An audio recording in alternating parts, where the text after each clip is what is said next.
Hello and welcome to Youtution. मेरा नाम है अभिजीत सिंह और आज हम देखने वाले हैं जुलाई मंथ के इंपॉर्टेंट डेज और उनके थीम्स। और इस टाइप के जो क्वेश्चन होते हैं वो अक्सर आ जाते हैं आपके किसी भी कॉम्पिटिटिव एग्जाम में, फिर चाहे आपका वो एसएससी का हो या कोई भी स्टेट एग्जाम हो, इस टाइप के क्वेश्चन अक्सर पूछ लिए जाते हैं। तो हम इसको अच्छे से प्रिपेयर कर सकते हैं। तो चलिए शुरू करते हैं इस वीडियो को। तो शुरू करने से पहले आप हमारा टेलीग्राम चैनल ज़रूर ज्वाइन कर लें। यहाँ पे आपको सभी लेक्चर्स की PDF और नोटिफिकेशन मिल जाएगी और आप इस लेक्चर की भी PDF इस चैनल से डाउनलोड कर सकते हैं। तो पहला दिन जो होता है जुलाई मंथ का, यानी 1 जुलाई, उस दिन को हम देखते हैं नेशनल डॉक्टर्स डे के रूप में। और इस बार का जो थीम था नेशनल डॉक्टर्स डे, वो क्या था? Celebrating resilience and healing hands. ये इस बार का थीम था। ये नेशनल डॉक्टर्स डे है, इसका मतलब ये इंडिया का है, इंटरनेशनल नहीं है। इस बात का आप ध्यान रखें। ये जो डे है ये मार्क करते हैं हम बर्थ एनिवर्सरी किनकी? बायधन चंद्र रॉय की, जो कि एक फ्रीडम फाइटर थे और भारत की आज़ादी के लिए उन्होंने काफ़ी अहम योगदान दिया था। तो इस दिन को मार्क करते हुए हम मनाते हैं नेशनल डॉक्टर्स डे। नेक्स्ट आता है नेशनल चार्टर्ड अकाउंटेंट डे, और ये भी नेशनल है, यानी इंडिया का है। चार्टर्ड अकाउंटेंट यानी CA हम बोलते हैं इसको शॉर्ट फॉर्म में। और इस दिन जो हुआ था वो institute of chartered accountant of India की स्थापना हुई थी, और इसकी फॉर्मेशन को मार्क करते हुए हम मनाते हैं 1 जुलाई को नेशनल चार्टर्ड अकाउंटेंट डे के रूप में।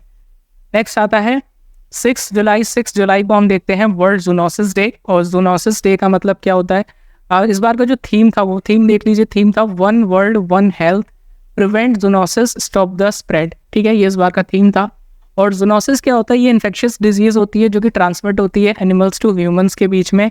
और कोई भी डिजीज जो एनिमल से ह्यूमन के बीच में आती है वो उसको हम जूनोसिस डिजीज बोलते हैं। फिर इसी की अवेयरनेस को फैलाने के लिए हम इस दिन को मार्क करते हैं। और जो पहली बार इस दिन की शुरुआत हुई थी वो कब हुई थी? 2007 में। नेक्स्ट देखते हैं 7 जुलाई को हम मनाते हैं वर्ल्ड चॉकलेट डे। और फिर आप सोचेंगे कि जो फरवरी मंथ में चॉकलेट डे आता है वो क्या होता है? तो वो नहीं है, ये है असली वाला, वो नकली वाला है। तो इस्टेब्लिश हुआ था, इसकी शुरुआत हुई थी 2009 में। और ये जो यूरोप में जो चॉकलेट की शुरुआत हुई थी 1550 में, उस चीज़ को मार्क करने के लिए हम इस दिन को हम मनाते हैं as a world chocolate day के रूप में। नेक्स्ट आता है 10 जुलाई। 10 जुलाई को हम देखते हैं ग्लोबल एनर्जी इंडिपेंडेंस डे। ठीक है, यानी विश्व ऊर्जा स्वतंत्रता दिवस। ठीक, इस बार का थीम था वो क्या था? Empowering communities transforming the world. ये इस बार का थीम था। और जो पहला ग्लोबल एनर्जी इंडिपेंडेंस डे था वो मनाया गया था 2012 में। और जो रिन्यूएबल एनर्जी रिसोर्सेज हैं उनकी जागरूकता को फैलाने के लिए, उनकी वैल्यू जो है उसको फैलाने के लिए हम इस दिन को मार्क करते हैं as a global energy independence day के रूप में। नेक्स्ट आते हैं 11 जुलाई, जो कि काफ़ी ज़्यादा इंपॉर्टेंट है। और इस दिन को हम मनाते हैं वर्ल्ड पॉपुलेशन डे के रूप में, यानी विश्व जनसंख्या दिवस। इस बार का जो थीम था वो था unleashing the power of gender equality, uplifting the voices of women and girls to unlock our world's infinite possibilities. लंबा सा थीम है, लेकिन आप इतना भी याद रखेंगे तो इतना भी एग्जाम में आ सकता है ना। Unleashing the power of gender equality, तो इस चीज़ को आप ध्यान रखें। तो जो शुरुआत हुई थी ये हुई थी यूनाइटेड नेशंस के द्वारा 1989 में। और जब इस दुनिया की जो पॉपुलेशन थी 5 बिलियन पहुंची थी 11 जुलाई 1987 में, तब से इस इवेंट को मार्क करने के लिए हम मनाते हैं 11 जुलाई को वर्ल्ड पॉपुलेशन डे। नेक्स्ट आता है 12 जुलाई। 12 जुलाई को हम देखते हैं वर्ल्ड पेपर बैग डे, यानी विश्व पेपर बैग दिवस। और इस बार का जो थीम था वो क्या था? If you are fantastic do something dramatic to cut the plastic, use paper bags. ठीक है, तो ये इस बार का थीम था। और जैसा कि थीम से ही पता लग रहा है कि जो प्लास्टिक है उसके यूज़ को कम करने के लिए ये इंस्पायर करता है, और जो पेपर है उसका यूज़ करें बजाय प्लास्टिक बैग्स के। नेक्स्ट आता है 12 जुलाई। 12 जुलाई को हम देखते हैं मलाला डे के रूप में। जो मलाला थी, मलाला यूसुफजई, इनका नाम आपने सुना ही होगा। ये एक पाकिस्तानी एक्टिविस्ट हैं और ये जो फीमेल की एजुकेशन राइट्स होते हैं उनके लिए ये काम करती हैं। और इनकी जो जन्म हुआ था वो 12 जुलाई 1997 में हुआ था। और इनको इंटरनेशनल मतलब कि रिकग्निशन तब मिला जब इनके ऊपर एक अटैक हुआ था और तालिबान के द्वारा वो अटैक करा गया था। इनको मारने की कोशिश करी गई थी 2012 में, लेकिन ये सर्वाइव कर गई थी। तब से इन्हें काफ़ी ज़्यादा वर्ल्ड स्टेज पे इम्पोर्टेंस मिली। और ये जो एनुअल ऑब्जर्वेंस है 12 जुलाई का एज अ मलाला डे के रूप में, ये इसी चीज़ को दर्शाता है कि वुमेन की जो एजुकेशन है, उनके राइट्स है, वो कितने ज़्यादा इंपॉर्टेंट है। तो नेक्स्ट जो है ये लिस्ट ऑफ अवार्ड्स हैं जो कि मलाला को मिले हैं हर साल 2011 से लेकर के, और ये अब तक के अवार्ड्स हैं, ये सारे मिले हैं। और ये लिस्ट है पूरी 4 स्लाइड्स की लिस्ट है जो मैंने दे दी है। हालांकि इतनी इंपॉर्टेंट है नहीं ये लिस्ट, लेकिन मैंने दे दी। अगर आप चाहें तो आप स्क्रीनशॉट लेकर के रख सकते हैं, या फिर आपको PDF में भी मिल जाएगा। नेक्स्ट हम देखते हैं 15 जुलाई, और इस दिन को हम मार्क करते हैं वर्ल्ड यूथ स्किल्स डे के रूप में, यानी विश्व युवा कौशल दिवस। और इस बार का जो थीम था वो क्या था? Skilling teacher trainer and youth for a transformative future, ये इस बार का थीम था। और 15 जुलाई को हम ने वर्ल्ड यूथ डे के रूप में कब स्वीकारा? 2014 में, दिसंबर 2014 में, जब यूनाइटेड नेशन जनरल असेंबली ने इसको अडॉप्ट करा। ये जो डे है ये मार्क करता है इम्पोर्टेंस, जो यूथ है वो किसी भी सोसाइटी या फिर कंट्री का फ्यूचर होता है, और अनएम्प्लॉयमेंट और अंडर एम्प्लॉयमेंट को इरेडिकेट करने के लिए इस दिन को हम मनाते हैं। नेक्स्ट आता है 17 जुलाई को हम देखते हैं world day for international justice, यानी अंतर्राष्ट्रीय न्याय के लिए विश्व दिवस। आपको पता होगा जो यूएन का कोर्ट है, इंटरनेशनल कोर्ट ऑफ जस्टिस, वो इस चीज़ को मॉनिटर करता है कि दुनिया भर में जो जेनोसाइड्स होते हैं, क्राइम अगेंस्ट ह्यूमैनिटी होते हैं, वॉर क्राइम्स होते हैं, टॉर्चर होता है या इन्फोर्स डिसअपीयरेंस होती है, उस चीज़ को मॉनिटर करते हैं और उसके ऊपर एक्शन लेते हैं। आपको पता होगा जो इन्फोर्स डिसअपीयरेंस है ये काफ़ी ज़्यादा कॉमन है चाइना में। अगर आप चाइनीज़ गवर्नमेंट के खिलाफ कुछ भी बोलते हैं और आप चाइनीज़ नेशनल हैं तो आप गायब हो जाएंगे और पता भी नहीं चलेगा। ऐसा काफ़ी ज़्यादा हो चुका है। फिलहाल तो आप इंडियन हैं और आपको खुशी होनी चाहिए कि आप इंडियन हैं, क्योंकि आपको आज़ादी है बोलने की।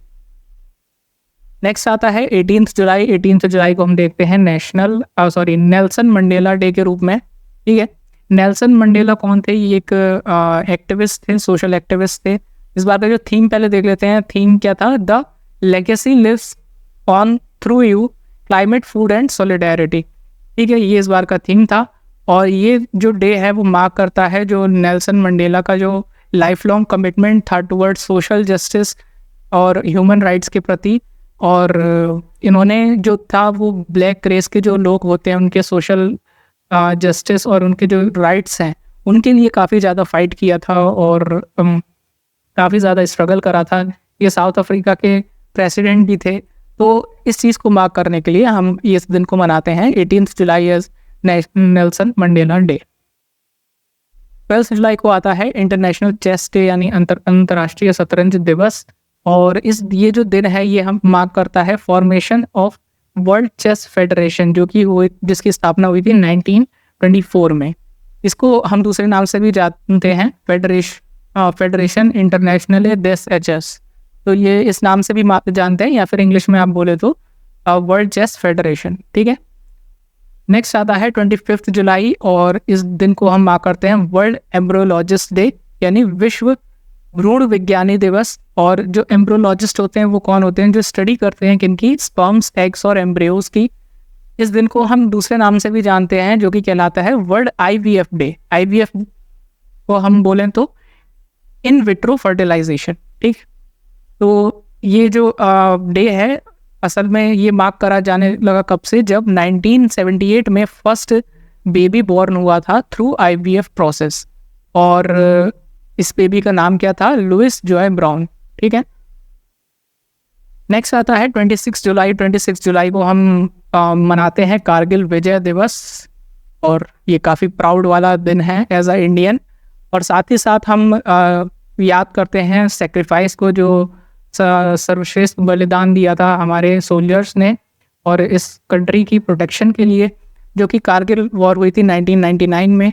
और इस बार जो हम मना रहे हैं वो 24th कारगिल विजय दिवस मना रहे हैं, और 26 जुलाई को हम मार्क करते हैं एज अ कारगिल विजय दिवस।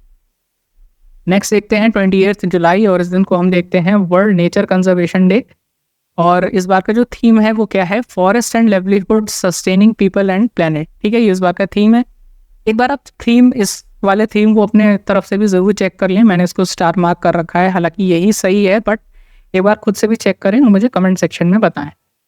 और जो नेचर है उसकी कंजर्वेशन कितना इम्पोर्टेंट है, उसको बचाना कितना इम्पोर्टेंट है, उस दिन को मार्क करने के लिए हम मनाते हैं 28 जुलाई as a world nature conservation day.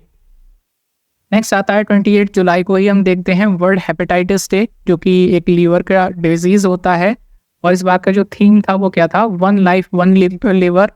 और ये हेपेटाइटिस बीमारी की अवेयरनेस को फैलाने के लिए हम इस दिन को मार्क करते हैं। और 2007 में जो वर्ल्ड हेपेटाइटिस अलायंस फॉर्म हुआ था, उसी के उपलक्ष्य में हम इस दिन को मनाते हैं। और पहला जो वर्ल्ड हेपेटाइटिस डे था वो 2008 में मनाया गया था।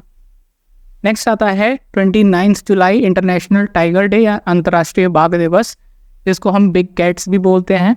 और जो कैट्स मतलब कि बाघ हैं, उनकी जो जनसंख्या है वो घटती जा रही थी। 2010 में हमने देखा कि जो दुनिया के 97% टाइगर हैं वो ख़त्म हो चुके हैं, गायब हो चुके हैं, और कितने बचे हैं, केवल 3000 बचे हैं। तो इस दिन को मार्क करने के लिए हमने अवेयरनेस फैलाने के लिए इस दिन को हमने सेलिब्रेट करा as a 29 July international tiger day के रूप में। तो ये थे आपके जुलाई के सभी इंपॉर्टेंट डेज उनके थीम्स के साथ में। अगर कोई मिस हो गया है तो कमेंट सेक्शन में ज़रूर लिखें। आपको वीडियो अच्छी लगी हो तो लाइक शेयर ज़रूर करें, चैनल को सब्सक्राइब करें। Thanks for watching.